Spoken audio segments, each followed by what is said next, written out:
So back in January, I got this text message from my cousin. I started thinking, we haven't seen each other for 20 years. So of course I replied back and we started making plans.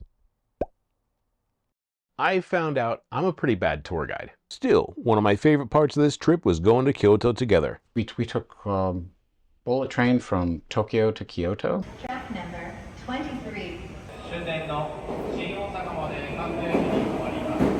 Tokyo is a massive, sprawling metropolis.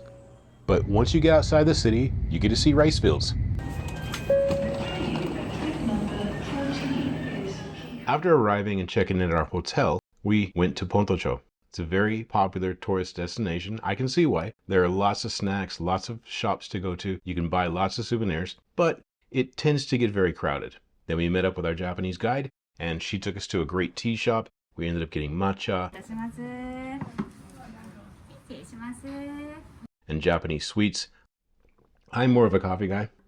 After that, we got a taxi to the Philosopher's Path. This is something my cousin wanted to see. Now, he is a very educated guy, went to MIT. Growing up, you were one of the smartest people I knew, still are. So, and that's not flattering you to get you to do a video for my channel. I asked on the community tab what people wanted to see from Kyoto. Some people said, I want to see some of the green outside of the city that is, part of the beauty, the nature, and here it is.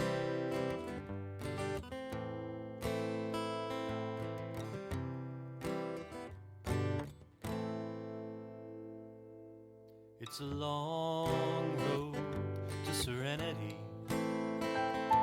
It's a long, long road to find your way. It's been a long, long time since I've seen your face, and it's the end of the day. The different shades of green that you see in Kyoto are absolutely stunning. I tried to get a recording of a bird.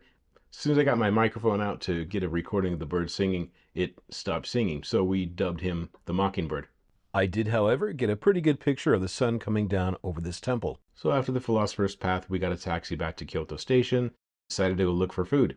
Now, here's a recommendation I have. When you come to a place like Kyoto or any tourist destination, make sure and get reservations. We started near Kyoto Station and just started walking along looking for restaurants that had a seat for 4 people. That was not as easy as I thought. I'm used to being around Tokyo and I know my way around Tokyo. I know the good restaurants. So I go to the places where I know the good restaurants are and I walk around until I find a place that has a seat for us.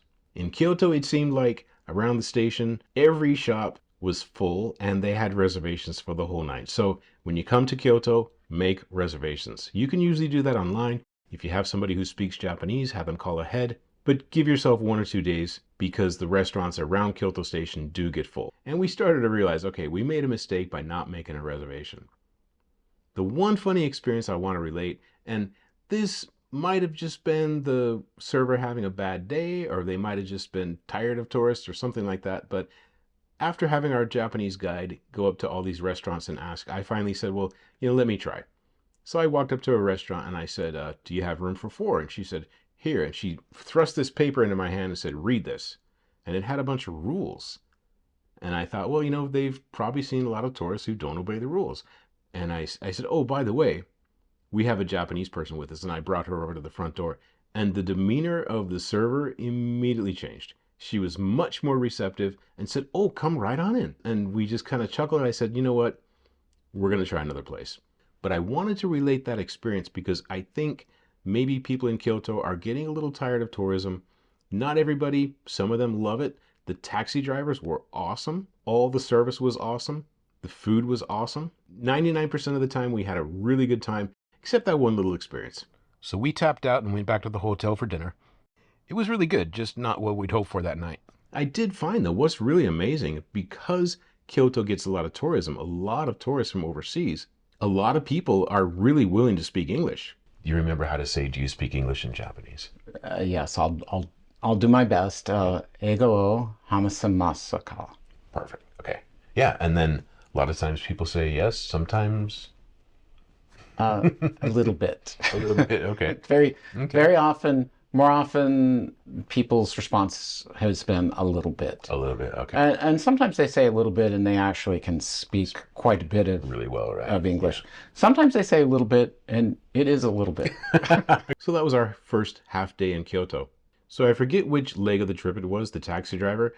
Since the woman that was with us was smoking hot, and she was, she's Japanese, and she was speaking to the driver. He was really friendly, had a lot of suggestions of places to go the second day, which was a full day. So the four of us set out the second day, and we immediately went to, where did we go?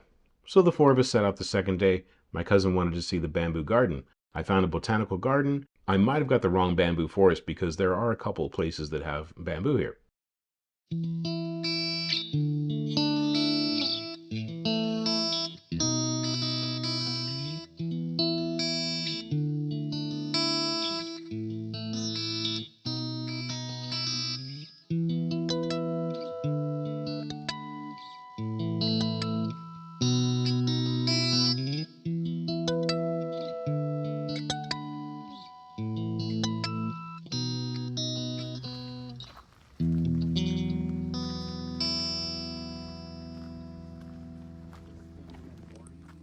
It was not really full of tourists, which is really nice. So after the botanical garden and lunch, which was tremendous, we ended up going to Obai-in. And that's very easy to remember because it sounds like over in English. Daitoku-ji is very special because there are several temples in there, and depending on the time of the year and what's going on, certain places are open, certain places are closed. Also, they do renovations and construction, so it just depends on when you go there. But if Obai-in is open, I really recommend going there. And it's kind of hard to describe, so I'm just going to throw some videos and some pictures up here.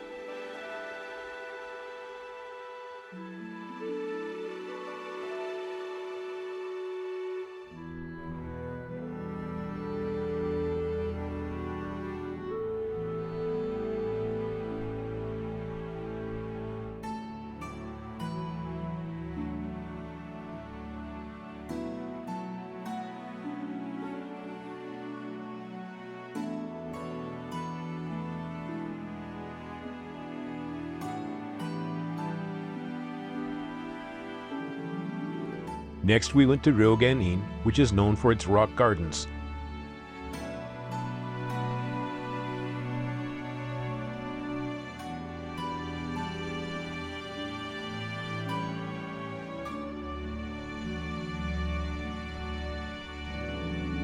There's a lot to see in places like Daitoku-ji. If you're visiting a place like that, you may find it difficult to fit in more than 2 things that day.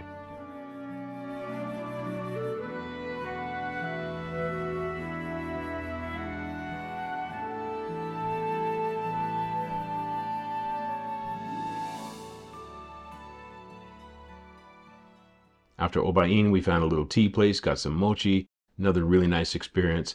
This time was not matcha, it was green tea, but still tremendous. After that, walked around a little bit more, then took the bus back toward Kyoto Station. Oh boy, speaking of buses, one thing that was really different in Kyoto, and it took me by surprise, when you get on a bus in Tokyo, you get on the front and you pay when you get on. You use your like electronic payment type, or your just put cash in there. It means you have to carry coins, but you pay when you get on the front.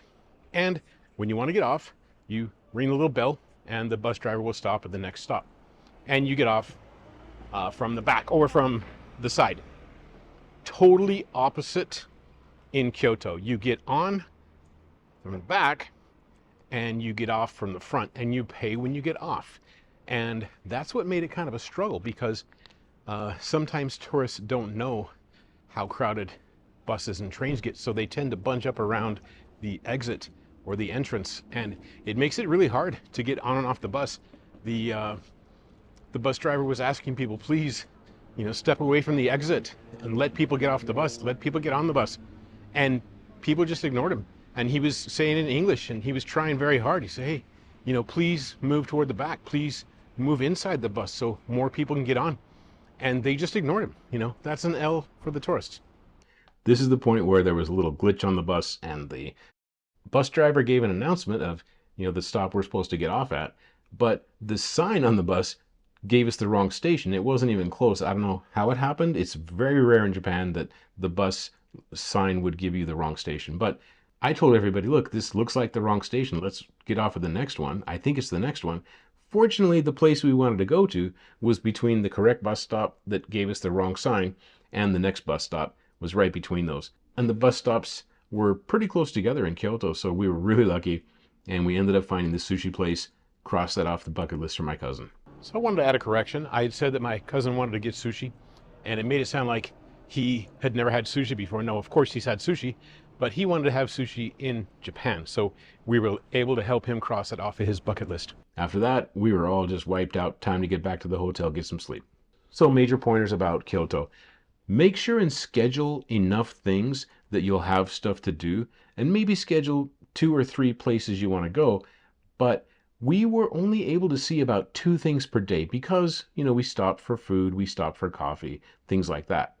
And also you find something along the way you want to look at. You want to get a souvenir for somebody, for example. Serenity.